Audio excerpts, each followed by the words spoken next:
அனைவருக்கும் வணக்கம். நம்ம ஆலயத்தில் இன்னைக்கு வைகாசி விசாகம் வெகு விமர்சையாக கொண்டாடிருக்கோம். முருகப்பெருமானுக்கு சிறப்பு அலங்காரத்தில் சுவாமி காட்சி தந்துருக்கார். பகவானை மனசார பிரார்த்தனை பண்ணிக்கங்க. எல்லாருக்குமே எல்லா வளங்களும் நலங்களும் கிடைக்கும்னு நானும் பிரார்த்தனை பண்ணிக்கிறேன். முருகப்பெருமான்கிட்ட நீங்கள் இன்றைக்கி என்ன கேட்டாலும் உங்களுக்கு கிடைக்கும்.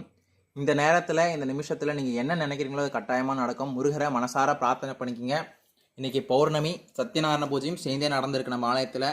சத்யநாராயண பூஜை ஒரு பௌர்ணமியும் நம்ம ஆலயத்தில் சிறப்பாக நடந்துகிட்டு இருக்குது.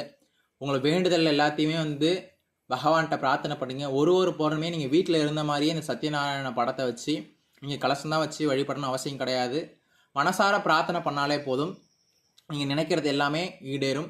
அதுக்குண்டான பலாபலனை நீங்கள் அனுபவிப்பீங்க. ஸ்ரீ நாகப்புற்று வேம்புடையம்மன் அம்பாளையும் மனசார பிரார்த்தனை பண்ணிக்கங்க. எல்லாருக்குமே எல்லா வளங்களும் நலங்களும் கட்டாயமாக கிடைக்கும்.